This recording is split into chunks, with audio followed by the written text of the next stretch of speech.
Welcome to episode number 9 of Beyond the Lineup. Today we have a very special guest joining us.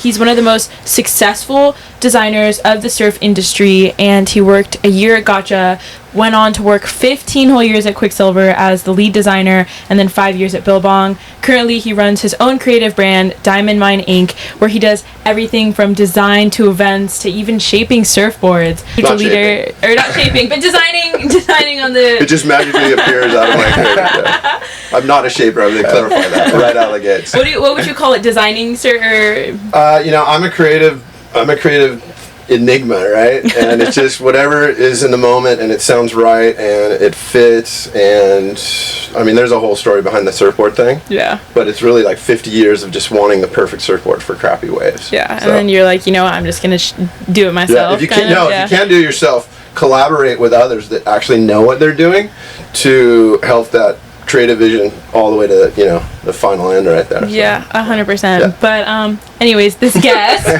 he might have just revealed himself. But he is a huge leader in his community, currently the president of Dana Point Surf Club, and also has been running the Cosmic Creek for 27 years, going on the 27th year, right? But we are so excited to welcome Eric Diamond on the show. Woo! Solid. Yeah, thank you, Eric, for coming on. So stoked. Thanks for having me. Yeah. When you think back to your first days at Quiksilver, what's like that first feeling, image, or memory that comes to mind? It was such a whirlwind because I got right out of college, graduated college. Gotcha took me for like a year, and it was basically like going to a super late night rave. Like it was over before like the sun was coming up, right? It was just such a blur for about a year. And then what happened was Marshall Crum, who was kind of the surf guy at Quiksilver back then, he made surfboards. Actually, he makes really cool surfboards. Was working on the Eddy and doing all the board shorts, and he was starting Gen X, and he was hanging out with Wooly, and he was kind of like the core surf guy for Quiksilver, right? He had the ultimate job, and for some reason he decided he wanted to move back to Hawaii. He didn't want to live over here anymore and just kind of do his own thing. And my phone rang, and it was Walter Hoffman, and he goes, "Hey, you need to call Bob McKnight right now." And I was like, "Why?" He goes, "Job of a lifetime, like the surf guy at Quiksilver."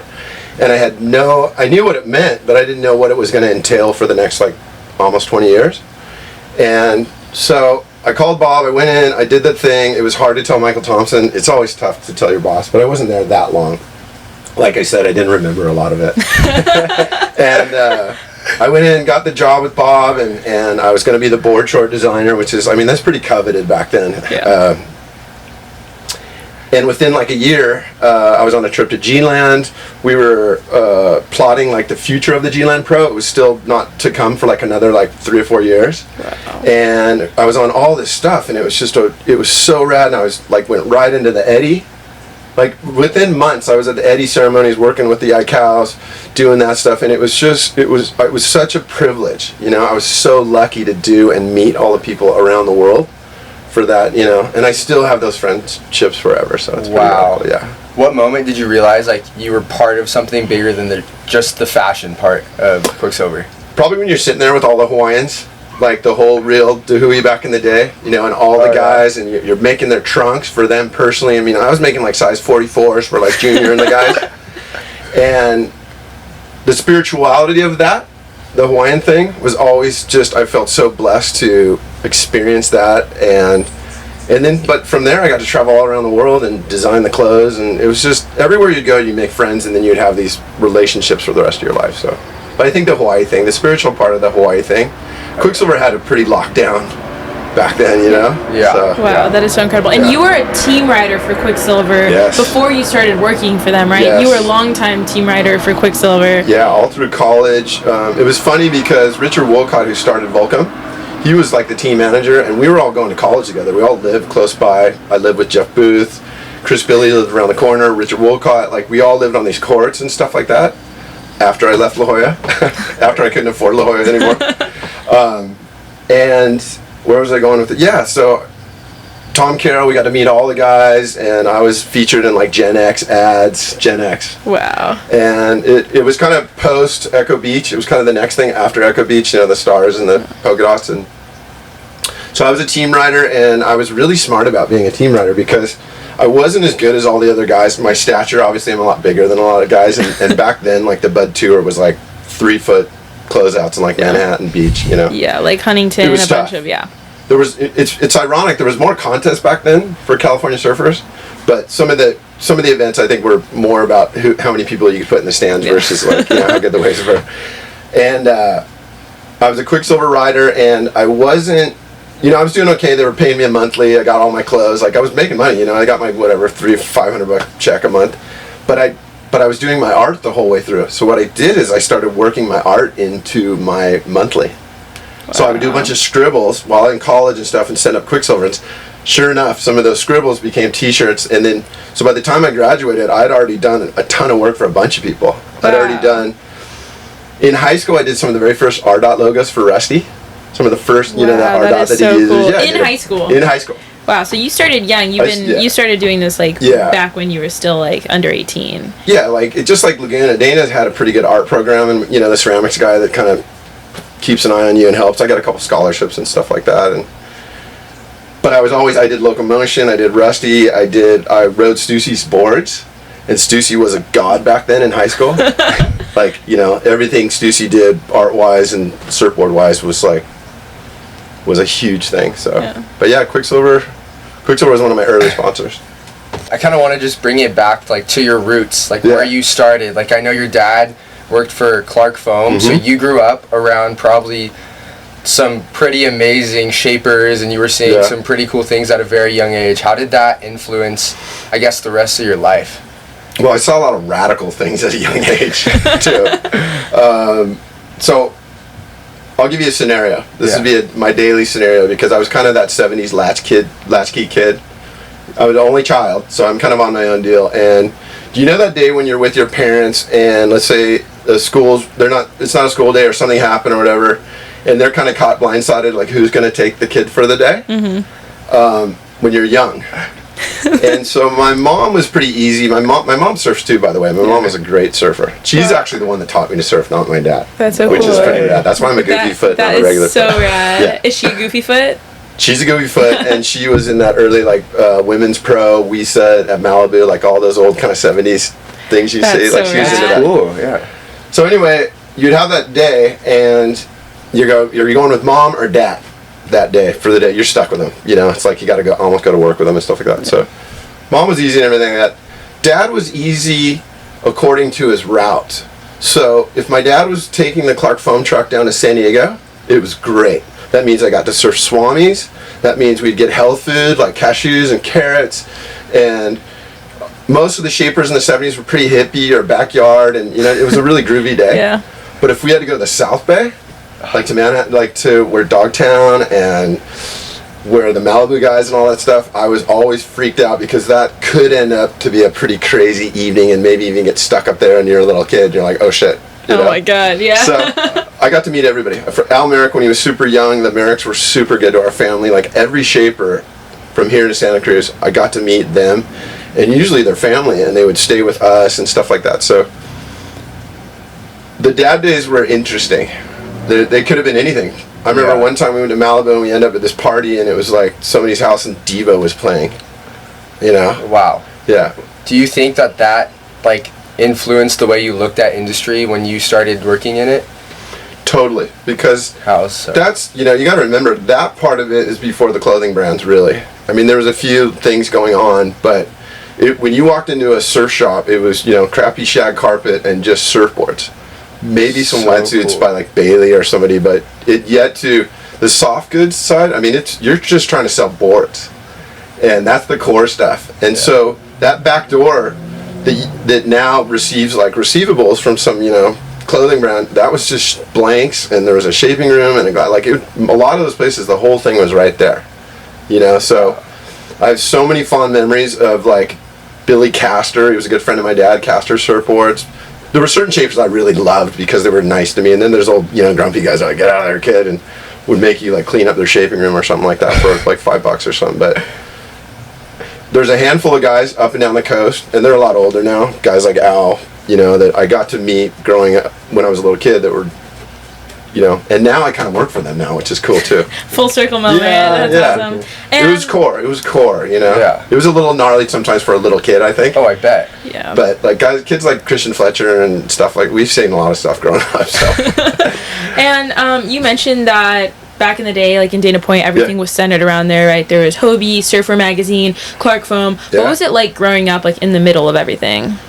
Well, it was fascinating because the town itself is a really sleepy kind of like, it's tumbleweeds. The place was dark by 6 o'clock every night.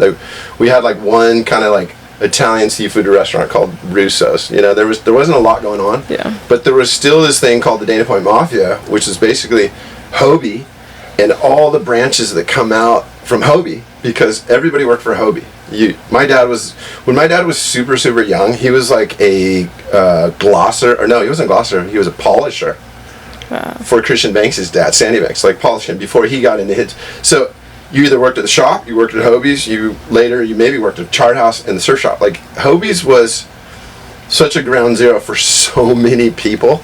So it's not just literally the Hobie surfboard, it's the beginning of a lot of, and then you go up to John Severson and he's doing the magazine, and then like Grubby's doing the thing, and the Hoffmans are doing the fabric. So what's happening in this town is you're seeing, I can have a lifestyle based around, I can have a living based around my lifestyle. I can actually, you got to remember, before that, surfers are pretty looked down upon, there's not this huge future.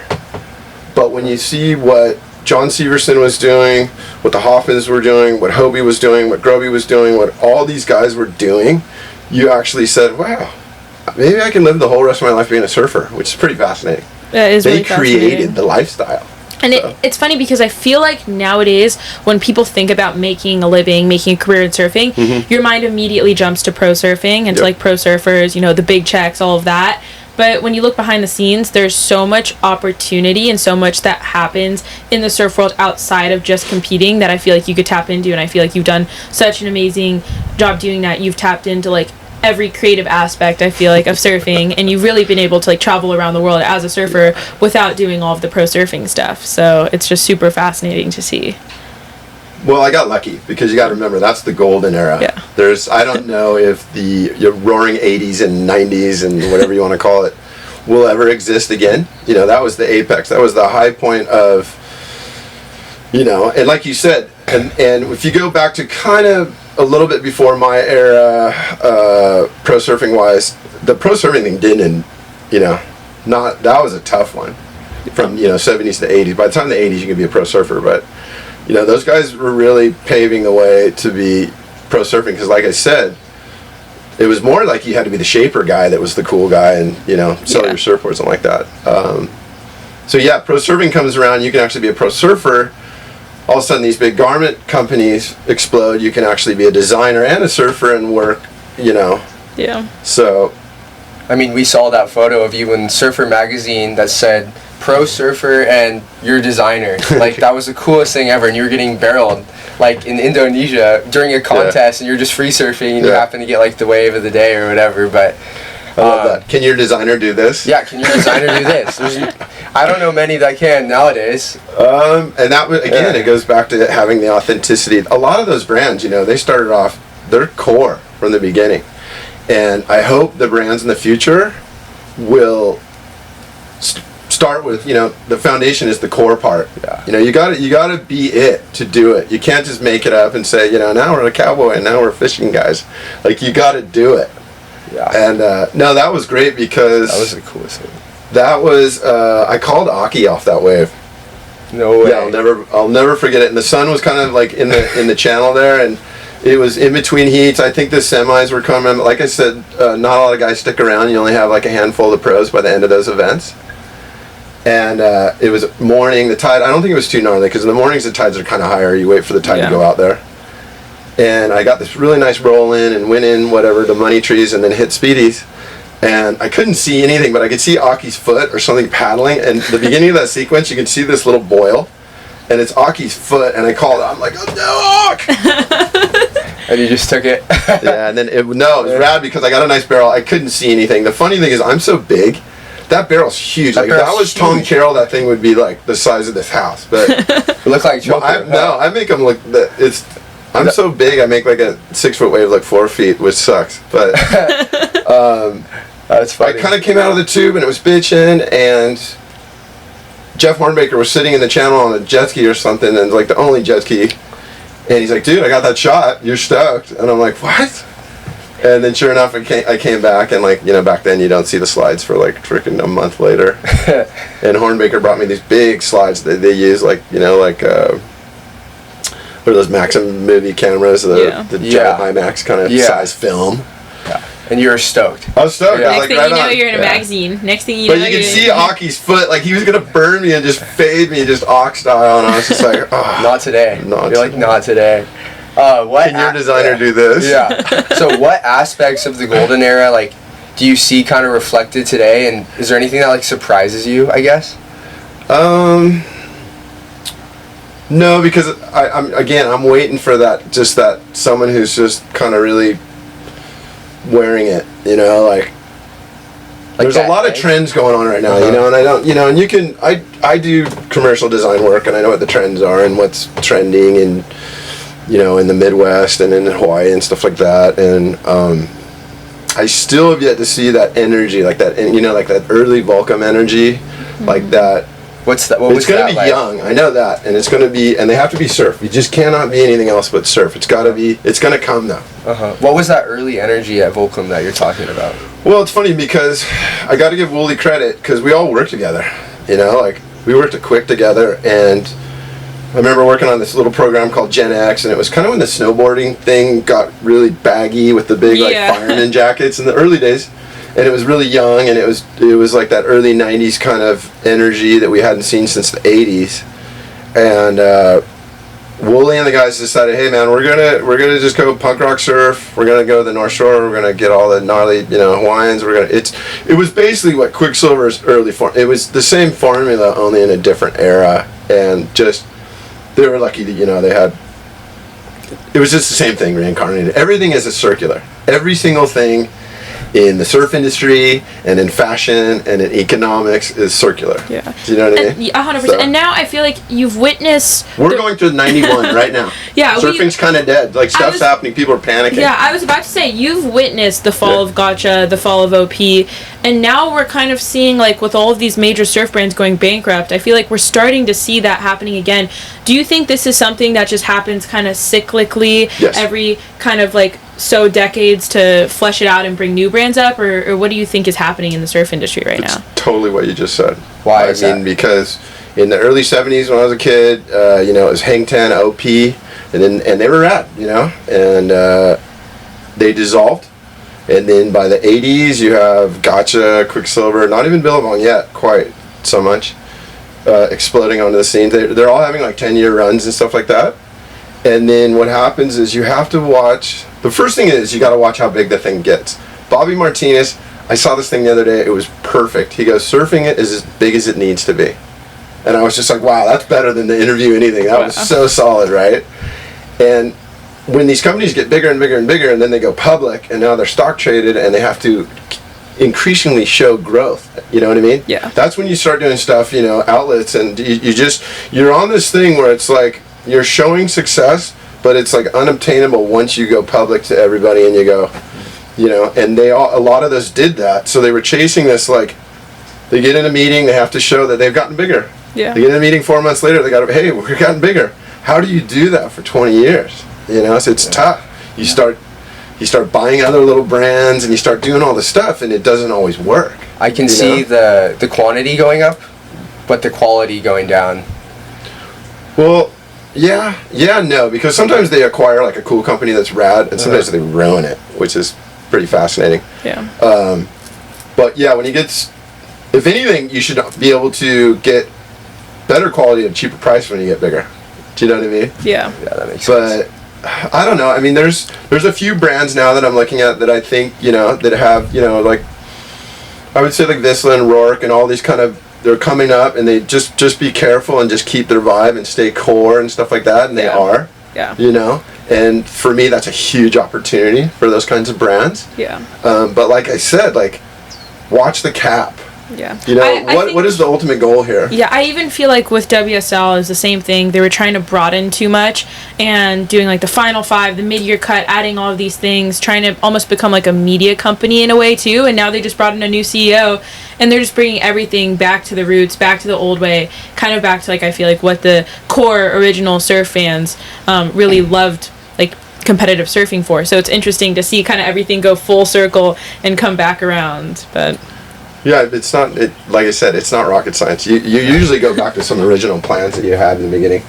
I'm almost starting to view design as, you know, we can go really deep into what tariffs mean and all that stuff like that, but to me it's a signal to start designing less tech, less complicated, and just a good piece of, you know, of that one board chart that's just, you know, lasts and it's just your favorite board chart that you have.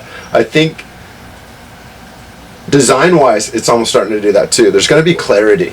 Do you know what I mean? Yeah. There's going to be, instead of 15 board chart designs, you're going to do 3 just killer ones that are built really good, in really good colors, and, you know, and don't over-tech it. There's this huge thing out there that, and all that stuff is plastic. I want to know, what did it mean to be the head designer at Quiksilver? Like, I want to know. I was one of the head designers. One of the head designers. Yeah. What does that mean? And like, what did that mean to you?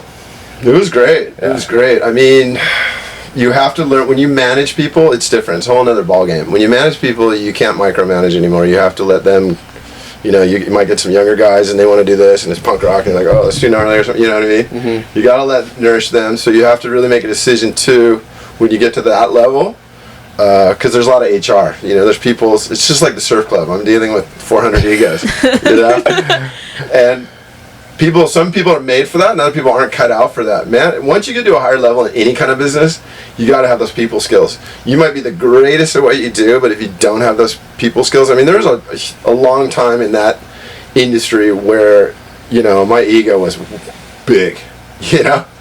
Like, I was like killing it, I was making tons of money, I was trying to, you know what I mean? And you had to like, you know, get yourself. I mean, you were really young when you got all these opportunities. I feel like you got successful so young and so quick that. I was, well, like you said, I went right into it right after college because I had the very early 90s were kind of tough. They were exactly like right now. Like, honestly, 1991, 90, when I graduated college was probably the last time like the surf industry was this kind of distraught. Yeah. You know what I mean? There was like, Gotcha was like folding right when I was going in there. It was on its last breath. And the other brands were doing pretty good, but there was kind of, I remember there was a surfing magazine cover that said surfing's dead. And everybody was going street, you know, the Jenko jeans, the fresh jive, like really urban. You'd go out to these trade shows in Vegas and it was all like, you know, hip hop brands, right? What were those trade shows like? They were crazy. They were absolutely nuts. You want to just go into detail a little bit there? I don't need to because I don't remember any of it. I mean, it was, dude, the budgets and the trade show, we would build like small cities, right? Wow. Quiksilver once made this, well, it's funny because I thought it was Gotcha at first because when I first worked at Gotcha, Peter Schroff had this party one night at Post Club Nuclear in Laguna, and it was like this apocalyptic vision. It was like a movie set with fog and weird and rusted. And then for some reason, Schroff came to work for us at Quiksilver later.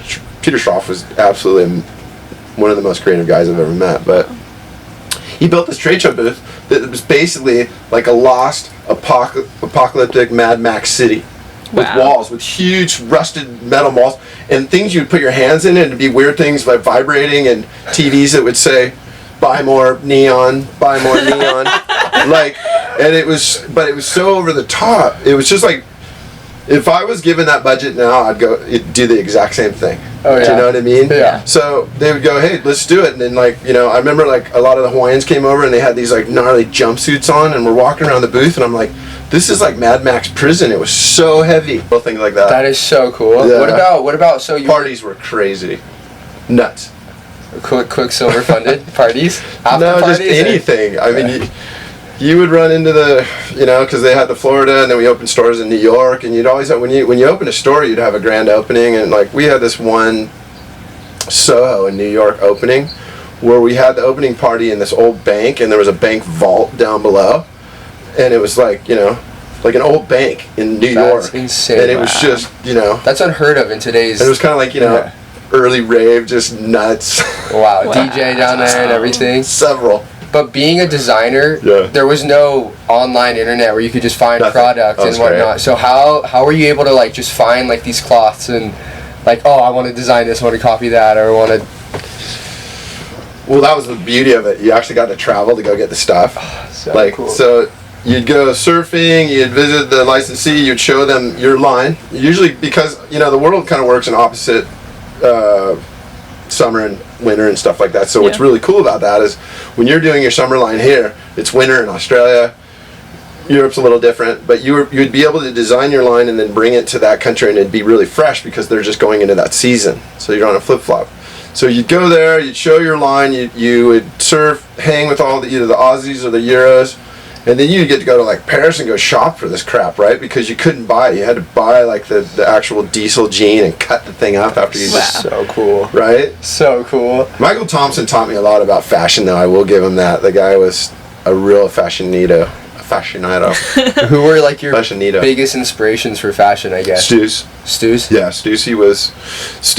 What Stussy did was, and this goes back to the Clark foam thing, you go to all the different shops in all of California and Hawaii and you see the difference in their vibes. And by the late 70s, early 80s, all of a sudden you see this like kind of change in the way the shop is, right?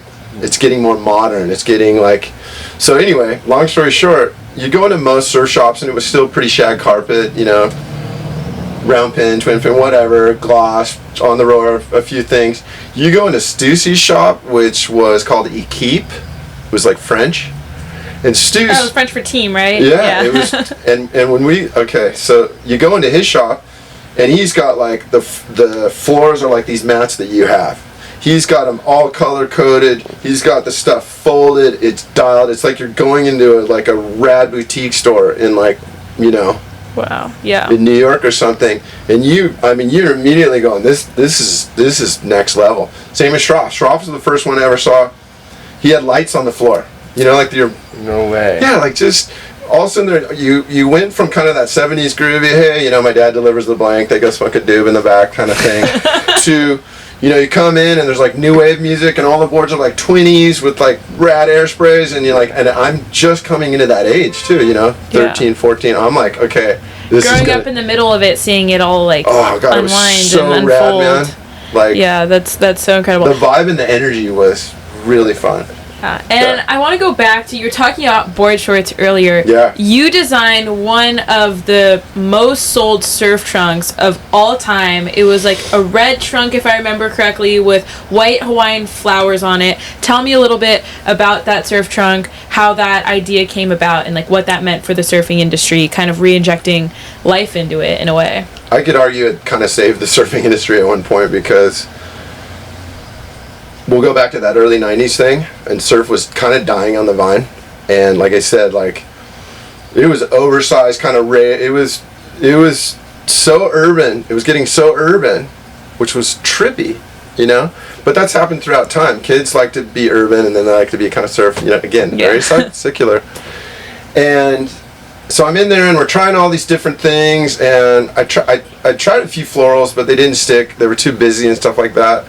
And then I was working with Melissa Martinez, who was the head of the Tops and all that. She was like the more real sportswear designer. You know, I'm more the surf guy. She's like Jeff Booth's wife, and she's amazing. And we start coming across these original 1960s florals, like the real trunks that the guys wore in the 60s. They're very simple. It's really called a one color Periu, but there's a little line where there's kind of the base goods showing through. Mm-hmm. And it's a certain size flower, but it's very, very traditional. And it was like really one of the early florals that they ran in the 60s.